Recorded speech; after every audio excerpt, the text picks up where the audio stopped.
As regular listeners know, the issue of sustainability is a vital part of 21st century radio. To that effect, housing is a major part of that issue worldwide.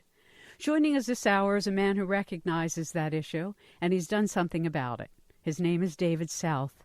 David is the co-inventor of a product called Monolithic Domes. He's also the founder and president of their company, Monolithic, who I urge you to visit online at www.monolithic.com. Monolithic is dedicated to improving people's lives worldwide by introducing and constructing their domes for personal and public use. They are considered to be some of the most energy efficient and safest buildings for personal and public use. They are also disaster resistant, energy efficient, and cost effective. And with a rap like that, you wonder, why aren't they everywhere? So we're going to find out where they are, how successful they are, and what it is that David South envisioned when he began this road. David, welcome to 21st Century Radio. Thank you very much. I appreciate, and 21st Century is one of my mottos. When we look at domes, most people think of domes because of Buckminster Fuller's work with the geodesic dome. Talk to us a little bit about your own entry into the world of dome making. How did you get interested in building in the first place, and domes secondly? When I was still in high school, Buckminster Fuller was talking about geodesics and what they could do and what wonderful things they were, and he got me hooked on them. And I spent the next 15 years working on Buckminster Fuller's idea of building geodesic domes. But about 15 years into it, I realized that I wanted to build bigger, stronger, tougher, meaner, true domes, and so that's when I started my very first monolithic dome. And my very first one was 105 foot in diameter. It was spectacular. It was for a potato storage in Idaho. And then I've, pushed it, worked on it, learned huge amounts, and built the domes. They're really an improvement on geodesics. And don't get me wrong, I am not knocking geodesics. Well, and I think it's important because most people who know geodesic domes, and they've seen kits that are available, and geodesic, in fact, means earth dividing. Your monolithic dome is a very different methodology as well as a different kind of systems approach. Why monolithic? Why that name? Because they're one piece. Uh-huh. They're large one-piece structures. When they're built, they're one piece, and that's one reason that they are so tough and so strong. And it also means that earthquakes mean nothing to it because there are no moment connections. There's nothing attaching to something else to hold it together. They're just like an eggshell. You take an egg, stick it in your hand, and you can't break it. And yet an egg is very weak in comparison to a concrete shell. And so for people who are imagining in their head, as we know, the geodesic is made of all of these triangles put together, but yours is one shell. Talk to us a little bit about the airform that you use to build these enormous shells, the dome itself.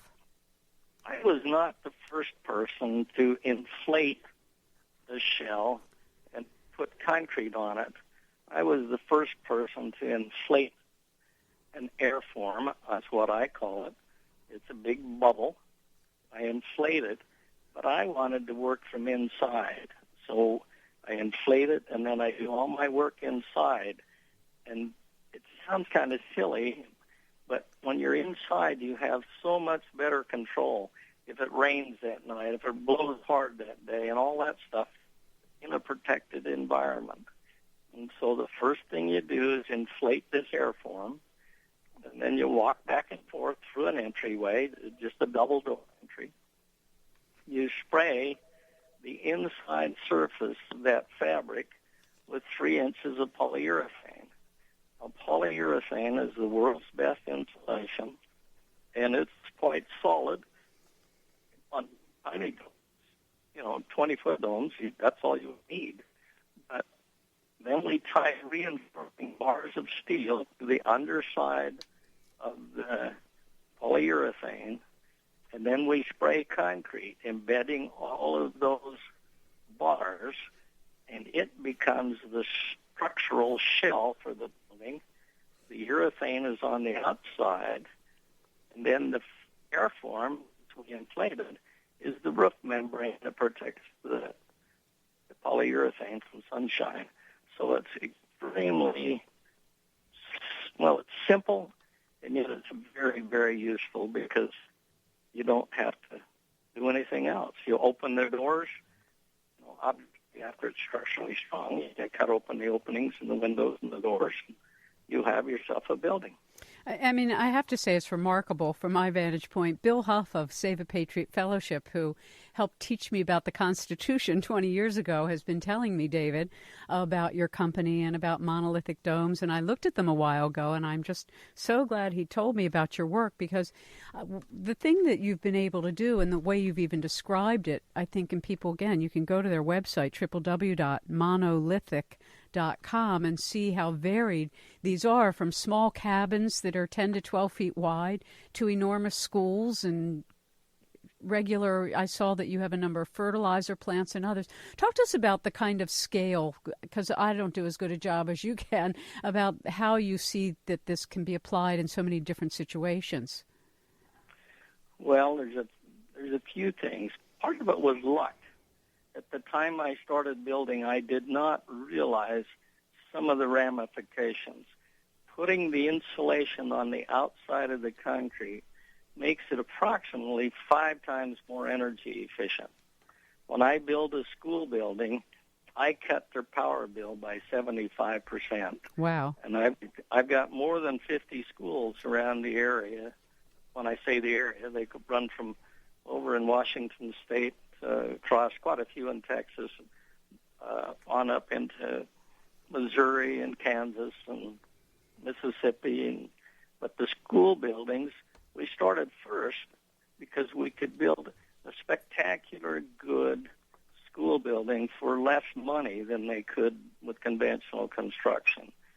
And then as the time has gone by and the proof has come through, we've had FEMA adopt the buildings, and we build a lot of tornado shelters / school buildings, and FEMA has been paying 75% of the cost of that. So quite a few of these schools, that's just like finding money, because they get a brand new gymnasium for 25% of the conventional cost. Mm-hmm. But it's proof, when you get FEMA saying, okay, we go, you got proof that they got the structural strength to have the tornadoes hit them. And we've had quite a few hit by tornadoes. We had one over in Birmingham, a $52 million church facility, 7 big domes. The smallest one has 2 NBA basketball courts in it. And it was a Force 5 tornado went through there. And out of that $52 million facility, it did $250,000 worth of cosmetic damage. It broke some of the ceramic tile we'd put on the outside of it. Mm-hmm. But what it is, it's your thing, 21st century. I have a cartoon that I had a man draw for me many years ago, and it shows a general with his sword about ready to go take on an army coming from the other direction, and they both have their swords and their spears, and right alongside him is a guy with a machine gun. And the guy with the sword says, I haven't got time to talk to any pesky salesman. I got a battle to fight. Well, he's got a battle to fight, but he's using a century earlier tools. And that's the thing if I could preach and teach. We use about a fourth as much material to build our domes as you would to build a conventional building. We use a fourth as much energy to cool the building after it's built. That means that most of our buildings will pay for themselves in 15 to 20 years in just energy savings over conventional buildings. They've got a 500-year lifetime. They're going to get... Wow. We've had some torn down, but they were torn down because were in a spot that somebody said, well, that ground's worth more than the building, so let's tear it down. But the structures are there, and for who knows. Well, it's interesting about the shape of a dome itself, because I was reading about how domes develop when magma from deep within the earth pushes up surface rock layers. And so these are like geologic domes, and then they form, as magma sort of moves between these two layers of sedimentary rock. So I thought that was interesting because the magma makes a dome, and then I also noticed that there's a 60 atom formation of the element carbon. When it was discovered, it resembled the shape of a geodesic dome or of a dome. So when you look at just the nature behind dome structure, you can see that it's inherent with the earth as being something that is very stable and lives, as you point out, for a long time. I mean, of course, there's buildings like the Taj Mahal and the U.S. Capitol. But why the dome? I mean, besides what you've told us of the efficiency of materials and its life and its cooling, talk to us a little bit about the dome per se, because we have a dome. You may not know this, but we have a dome at the top of our house because I wanted to build an earth house with just a dome over the sort of ground level. And to talk to us about the dome itself and what it does to consciousness, if you would, or what it does to the people that live and work in domes. I can't give you scientifically what there is about a dome, but I can tell you that it has a feeling inside. And I have lots of people that have come back to me and said, we have a feeling of safety, of security, of just being a nice serenity. Serenity is the best word in the domes. Now, again, I've had other people tell me that, oh, yeah, it's because of this and that. But I do know this. It has its serenity. And then second, you can do all the things they're talking about. I've got domes buried 35 feet in the ground. I've got, and then look at the other side. If you had your city built with monolithic domes, you wouldn't need a standard fire department. Oh, you'd have to have somebody that could go out and pick up people when they got hurt and to put out a fire where they set their bed on fire. But you would never have such a thing as a 200 buildings or 100 buildings or who knows, maybe a Chicago fire. Meaning these domes aren't flammable? They're totally inflammable. If you go to my website, and you go to the videos. There's a lot of videos. But there's one that shows a big fire in California. It burned right up over the top of the dome, and it smoked it up. But it was a huge fire, and you know how some of those California fires are. They cannot be burned. If you burn the inside of if you could pile up the floor and the bleachers and everything else in a gym and set fire to it, you would have to clean up and fix that part of it, but you couldn't burn it enough to hurt the dome. Well, it's talking about clusters. I loved on your website. We're going to take our first break and then we'll come back. But I love the cluster of domes you all have built in Geronimo. I had to say that because Hieronymus, our last name's related to Geronimo, Oklahoma. Anyway, David, I think that you're right on to the future is now, and you're already doing it. And I think there are a lot of people who feel that way about domes. And until perhaps you all discovered this particular method, it wasn't affordable, and the scale was impossible made out of wood due to weight. So it's just extraordinary. So when we come back, I want to share with the audience some of the other applications and places where Monolithic has installed domes, helped others build domes, and we'll tell our audience about how they can even come and learn from you how to do it on their own. We'll be right back. I'm Zohara Hieronimus. Our guest, David South, is the the CEO of Monolithic Domes and co-inventor of their particular type of dome technology. Our guest right now is David South. David is one of the co-inventors of Monolithic Domes. I encourage you, while we're talking, to take a look at their website and follow up again tomorrow at www.monolithic.com. That's mono, and then LITHIC.com. More and more, David, when I think about just even listening to Susan Blaustein talk about the programs they have for the millennial cities, I'm thinking, well, boy, they could be building these domes which could, help all of these communities that are in such dire poverty. Well, why build a house that you know cannot last longer than your grandkids? Mm-hmm. And have a house that will last for 10 generations. You don't have to rebuild them. The buildings on my website, there's 21st century structures, 21st century buildings. It's a video. It's fun to look at it. You look at the 1910 Ford, you look at the 2010 Ford 100 years later, you look at the number of cars, number of things. We cannot afford to just every century or half a century rebuild all those structures. And then one of your ads that just came on was how to help build housing in the third world, the developing countries. And one of the things I'm very passionate about is to do that. So far, we built in 53 countries, and several of them are in Africa and Asia and South America. Now, I haven't built thousands, but if you go to Indonesia, I built a city down there for 100 families. Spectacular. It's now become a destination for people to come and visit it because it's there, and we've developed. I gave you the monolithic dome. We've developed one we call an eco shell, and we can inflate that airform, and then we use a new kind of reinforcing called basalt. Basalt is twice as strong as steel and weighs a fifth as much. What's it made of? And it's made out of lava rock.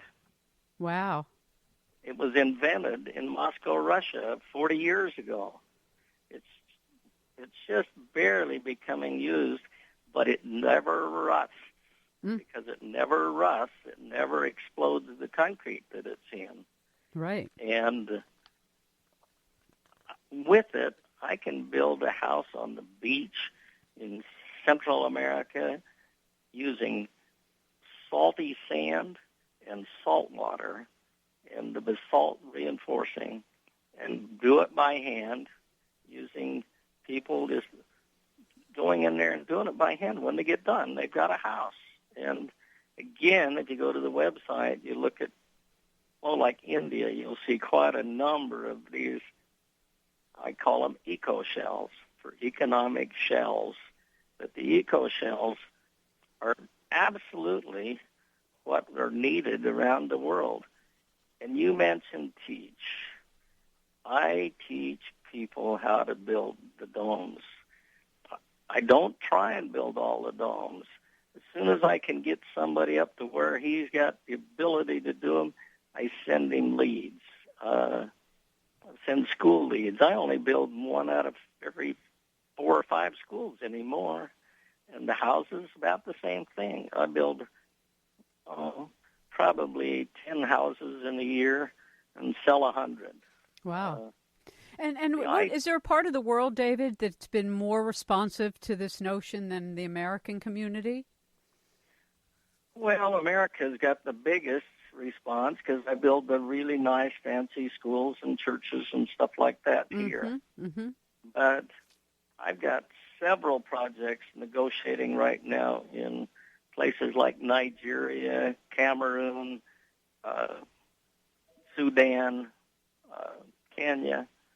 Well, it's interesting when I listen to you talk about all the different applications and environments that makes it so cost effective and then so secure when done. I've written a book about the future, and I interviewed all of these psychics and military prognosticators, et cetera. And one of the things they all saw about the future were domed cities, meaning at some point, maybe the 22nd century, the air will be so bad, there could be something nuclear that has happened, and that the only way for cities to be livable are under these grand domes. And listening to you talk, I'm thinking, geez, it's probably your technology that could be used. It is exactly that. I have people all over contacting me daily. What can we do to be secure? Mm-hmm. And we got several levels of security. Just a standard dome is 1,000 times more secure than any conventional building. Then we can go EMP. We can put copper pieces in it, little copper shavings, and we can make them virtually EMP-proof, or we can bury them, or we can, or. Mm-hmm.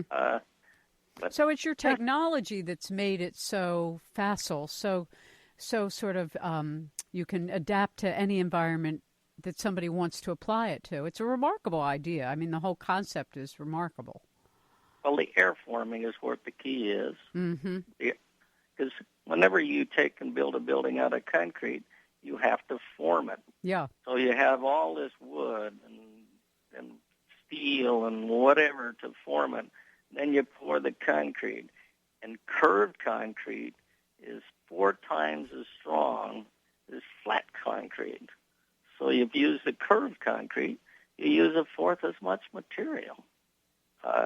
I can use 3 inches of concrete and bury it 30 foot in the ground. And you can't do that with flat concrete. What's been the response? I'm sure that you've talked to, obviously, you've built schools, you've worked with municipalities. Is there any interest by the federal government in these smaller units for emergency housing or for Peace Corps or some of these groups that go set up, NATO, whatever? The federal government's been really tough for me to get into the people that make decisions. Mm-hmm. I get local governments coming along. I've got some people right now talking about veterans housings for returning veterans, and they're going to go build a bunch of them. I've got ultra low-cost housing on my website for rental units for people to live in. The federal government, I haven't been able to crack that code yet. It's I don't think it's because they don't want to, but the way the system is with federal purchasing is they change people so often that you can, for instance, last year I had a man walk in my big Caterpillar over here. My Caterpillar is where I manufacture the airforms. And this guy walked in with me, and it was about 105 degrees outside here in Texas. He says, "Holy cow, this is cool in here." He said, "What kind of air conditioner you got?" And I pointed up the ceiling. I said, "There's a 5-ton air conditioner on a 14,000 square foot building." He said, "That isn't possible." I said, "Well, there it is." And he said, "Can I take a picture?" And I said, "Sure." And he took the picture, and then he said, "Well, now what do you use for heating system?" And I said, "We leave the lights on at night in the winter." It's extraordinary. And, I said it's extraordinary. You know, when you listen, you remind me of just about everybody else we've interviewed in their own fields, whether they're geologists or physicians, and when they're all sort of making these breakthroughs, how long it takes to wear the status quo down in the decision-making, aisles of our lives. It's tragic. I built my first one 37 years ago, and now I'm up to where I don't have to argue with people. For instance, I don't have to say there's a 75% energy reduction, because they can pick up the phone and call 20 of my past customers and say, "Oh, yeah, it's that kind of thing." Or I can walk them into the buildings like my Caterpillar. I was a major with the Kansas National Guard, by the way. Well, so, and it's interesting because truly the approach at the state level, I asked the federal just out of curiosity because there's so much with FEMA, with Emergency Management Agency, needing housing. They set up these tents, the winds come, the tents blow down. I mean, it just always looks so absurd to me when you realize structures like domes are impermeable to these kinds of weather problems. And that's why all those dome tents that people set up in the Everest, when they're climbing, really work, because a dome is such a strong shape. Strong. Versus, you remember the old tents, which used to come up like a ridge, like a roof, and those would go down. But the dome tents that we see used all over the world by campers are exactly what you're doing on a much larger scale. And I have to tell you, David, one of the things that's so beautiful about your website is that it really is like a small university of monolithic technology. And I love that you promote other products that are life-enhancing, like an electric toilet, the water vortex tubulator. That's fantastic. We've talked about vortexing water to make it better for the pH level of a human. How do you go about when you research these other products, just out of curiosity? How do you know you found one that's the right one to promote? I tell people that I attract weird people like me, and they'll come to me and say, well, here, look at this, and they don't know how to promote it. My water filters, for instance, that Baptist men came to, you help us promote these water filters. And I said, I'm in the dome business. Yeah. Yes, but you're known around the world. I said, yeah, but I'm in the dome business. Finally, okay. Well, it's very useful. I mean, you have this beautiful hybrid solar charger. It's just a beautiful collaboration is what I'm trying to say. And not all people, even very forward-thinking people, aren't always as inclusive. And so I just want to honor your spirit in that, because it's a beautiful thing that you're doing beyond just your monolithic domes, but bringing all of these other things that we need in our houses and in our living environments for a sustainable future. Well, I thank you for the compliment. I'm getting old. I still plan on another 10 years. Amen to that. May it be 20 in good health. And if it's good health, it'll be 20. My goal, I tell people, my goal is to make the world go around. That my goal actually is to help people. That's Nigerian, I had a delegation from them here a few days ago, and they handed a newspaper to me, and they said, look at this. It said, Nigeria is short 17 million housing units. He said, we haven't got a clue how to get them. And United Nations, Noel Brown with the United Nations said, we figure the world is short 50 million housing units. He said, we've investigated every low-cost, fast house available, and yours is the only one that fits the criteria. And right now, I'm getting ready to send the beginning stuff to Syria is moving into... So you're talking about where this housing units are going to go? Yeah, they're buying the beginnings to start looking at building 20,000 immediately over there. It's fantastic. And so for the people coming over the border, because tents are just not the answer. No, it's not. And that's why, and I've seen, it's interesting because they're not your competitors, but there are other people who have also been making domes. And when I looked into them, they were very small. They were less than 10 feet, and they were very expensive. Talk to us a little bit about the costs of, like, for instance, you have grow domes that some people are using, and then there's plants in commercial settings. But what about these emergency shelter size? Are these the 10-foot domes? The ones I'm thinking of are 20-foot domes, and they can be completed as a house with toilets and everything for about $2,300 each. And there's nothing that I can find that will do that. No. The shell itself is, if we build it in Africa, we can build the shell itself for less than $1,000. And the 100 that I built in Indonesia, they really wanted them first class, and we spent $800,000 for 100 buildings. That's about $8,000 each. But 65% of that money was spent on water systems, sewer systems, electric system, roads, getting everything else in place. Only the smaller, about 37% of the whole thing, was the actual structures, including the bathrooms and the lights and everything else. So it's technology that can be as inexpensive as a cotton picking metal clad or a thatched building that's all shot in just a few years, and these will be there. Yeah. Well, I'm sitting here listening to it, and I'm thinking about, have the architecture schools sent you students? I mean, are there people studying this and then teaching it, or is this really only monolithic domes and it hasn't spread beyond your company? It's probably the big problem is just what you said. How do you get people into it? I used a few architects for a long time. Now, this last year, Texas FEMA approved 24 projects. All of a sudden, I get architects coming out of the woodwork saying, hey, let us design it. They don't teach it to them in the schools. They have to come to me. And I said, sure, I'll teach you how to do it. Mm-hmm. But now I'm getting more architects. HVAC engineers, they go crazy because that throws the old rule book out. Yeah. I just tell them, just divide what you're used to doing by 4 for how much air conditioning you're going to need. Well, that creates some problem. You don't have enough air blowing around. They have to go with different sort of.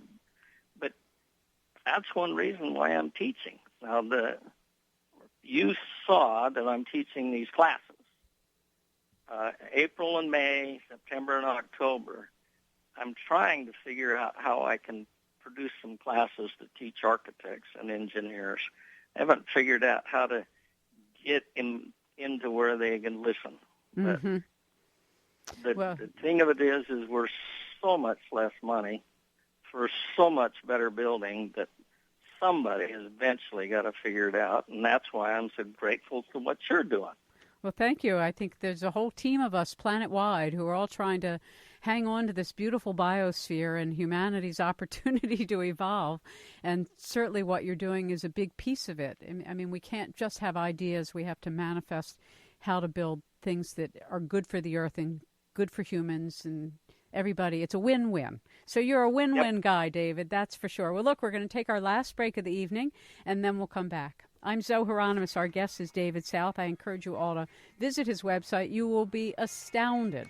Go to www. in a positive, amazing way, and spread the word. Get others to know about monolithic.com. So with this way of having these airforms, you can build the airforms for any size scale. Is that true? That's true. We'll build them up to 1,000 foot in diameter right now. In the future we'll go bigger, but right now the biggest I have built to date is 300 foot in diameter, 189 feet tall. Mm. The grow domes that we're looking at right now with a company called Agrisphere will be 300 foot diameter, 150 foot tall, and they will grow thousands of tons of food in them. I think that's probably going to be the number one use of the domes over the rest of this century is to grow food. Mm-hmm. Right now, they're still dancing. Nobody has really come up with the whole system using the artificial light and stuff. But a grow dome, you can build it anywhere on the planet, Alaska to the equator. And I really visualize that. We got too many more people coming, mm-hmm. and we don't have more land, and we don't have more water. In fact, we got less. Every time we have somebody more on the planet, we have less land because we have to keep sharing it, and we have less water for that same reason.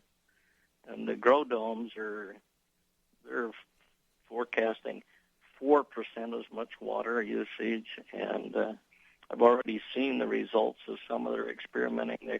They plant a seed of lettuce. They give it 7.5 hours of light, turn it off for 30 minutes, do that 3 times in a 24-hour period.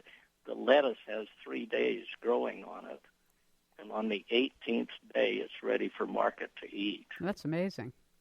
And they're doing tomatoes on 35 days. They're delivering them to market.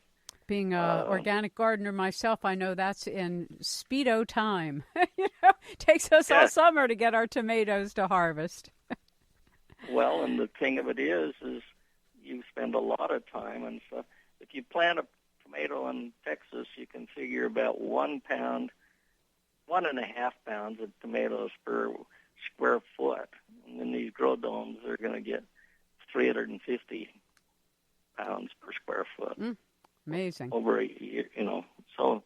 Well, and the nice thing is the environments are controlled so that regardless of what's going on outside, food keeps growing. And I agree with you, by the way, in your comment that it would be probably the first place we'll start. It's so interesting when I listen to you talk. It brings back so many thoughts and memories. 30-some years ago, I tried to get growing of food at prisons.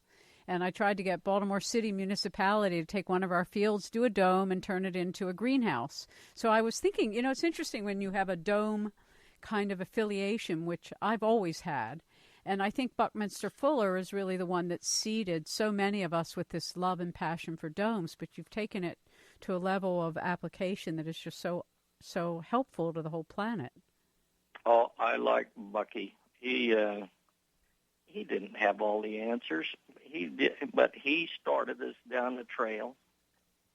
Number one, a dome covers more area with less surface area than any other structure. Mm-hmm. And you can build a bigger structure with a fraction as much material. All of these things were things that he proved. He just didn't quite go the extra step to do a pure dome. And if he had it, he wouldn't have had a way of building it. When you can you talk to us? Come up with the airforming. Yeah, can you talk to us a little bit, David, if you don't mind, about your own vision of how you understood to do this single sheet, this air inflating single sheet form? How did that happen? I mean, what did you have a vision? How did that come about? I'll try and be fast. I spent, as I say, 15 years with geodesics, and I just got sick because I wanted to be building big ones, good ones, nice ones.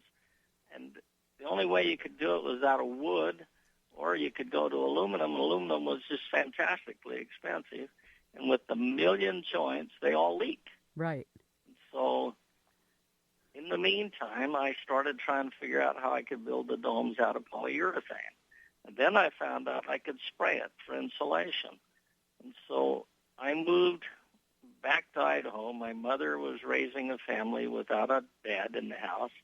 I moved back there to help with that from Chicago. And I started spraying polyurethane as an insulation in potato storages.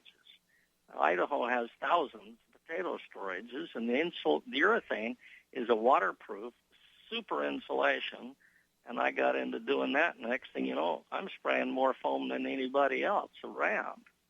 And I'm spraying a metal building on the inside with the foam. And I say to myself, well, why don't I just put up an airform? And then next thing you know, I did a little more research, a lot more thinking. Yeah. And if I sprayed it on the inside with reinforced concrete, I would have a structure.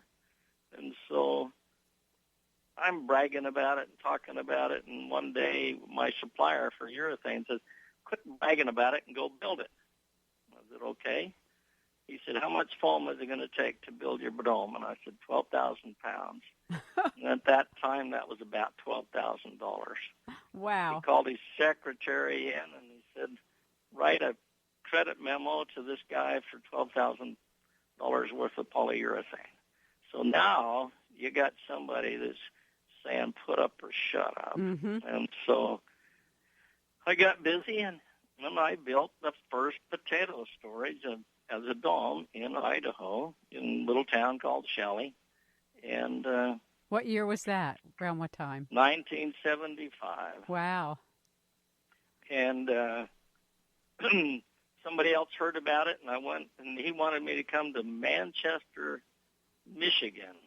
And so I went there and did it. When I got through with those two, I came back, and I had a big foam company. I was spraying half the foam west of the Mississippi. Wow. When I got back, I shut down the foam company and went straight to domes. Mm-hmm. Financially, I've never done as well as when I was doing the foam. But my passion, you know how you get that passion. Sure. God gives it to you. You got a passion to do something. My passion was to make the world go round, and I've never backed off of it. We've had good times and bad times, but now, if I died in the morning, it'd still grow because there's, I've had 2,500 people through my classes. 450 of them have built domes. There are more building them all the time. They're going to go. Mm-hmm. Well, I really think, like yourself, underground housing is going to be essential, and a dome cap over an underground house is the most perfect surface. And certainly as we go ahead. Go ahead. I'm sorry. No, that's all right. Well, above ground domes are as safe as underground if you don't have perfect land for it. Mm-hmm. I keep thinking about I used to get gophers out of the ground by pouring water down their holes. Right. And so I'm really cautious about underground if we don't put it under earth. In other words, into an edge of a hill or just cover it up over the top. Mm-hmm. Not much interested in sticking it down where water. Right. We don't know whether we're going to get flooding. Mm-hmm. All we know is the weather's going to change. Right. And so I'm cautious. Yeah, when in looking at your website, I saw that some of the applications are homes. I mentioned earlier, some of them are storage facilities. I mean, everybody has seen salt domes that are in the various states, but those are made of lumber and then regular, roofing materials. And yours again are so different. And I assume when you build them, I noticed that there's some that you can actually move, that they can be put on a tractor trailer and taken somewhere. I build the cabins. I started building cabins, and I can load them and ship them, and that one day is going to be a huge business. Right now, it's just barely getting started, but you can put one in your yard. I'm planning on building grow cabins. I haven't got it worked out perfect yet, but a grow cabin, I figure you could raise enough food for 5 families. Wow. And so the cabins right now, what are their size and what do they cost? I mean, there might be somebody in our audience who's retiring and they have a little piece of land and they want to put something small down. Well, they're 12 foot wide, and they're 17, 19, and 24 foot in length. And they're expensive cabins because I got them full bore for everything. They average about $35,000, but that's with table, chairs, refrigerator, stove. Ready to go. Ready to go. A house on wheels, ready to go. Yeah, you're not going to pull it with a car or pickup. You're going to have to set it off with a crane. You mean I can't just put it in my little trailer and take it around? Well, it's a remarkable thing you've done with your life and brought into manifestation for the world. And while you've been talking, I've been thinking of all these different people I know who I want to send your way to help. I'm sitting here going, yes, HGTV should come and do a special segment on your domes. There's no question. They have a program called Extreme Homes. And yours aren't extreme. They're extremely intelligent. And I'm thinking, boy, if they could come to a special series, that's several million viewers would get a sense of what's going on. Well, HGTV is run things on probably 10 of my homes so far. Oh, really? So it's an old idea. I have one on the beach at Pensacola Beach in Florida that CNBC ran a piece on it. It was hit by Hurricane Ivan, which destroyed the entire housing on the island. I mean, it just literally destroyed the thing. The domes was the only thing that was left unhurt. It's amazing. So anyway, keep helping me. You're helping me. I mean that, because the people that listen to you will listen to you, and I will try and help you too. She's offered to send me the narration and the CB DVD on it, and I will. Sure. And I will write it up and put it on my website. Well, thank you. It isn't the biggest in the world, but it gets 60,000, 70,000 hits a month. That's a lot. You know, the thing, David, about what you're doing and what we try to do and the kinds of people each of us know is that there really are so many good human beings with so many wonderful ideas, and it's really a question of the old guard getting out of the way. And the way to do that is when enough of us just keep doing what's right, and that we do it in our own lives and we help other people do it in their lives. And that's certainly what we do as broadcasters and what you do as a remarkable builder of these beautiful monolithic domes. And I want to thank you for being with us and encourage our audience again to go to www.monolithic.com. 21st Century Radio is produced by Hieronimus and Company. Our executive producer and research assistant is Laura Kortner, and I'm Dr. Zohara Hieronimus. And remember, we do need more love in the world.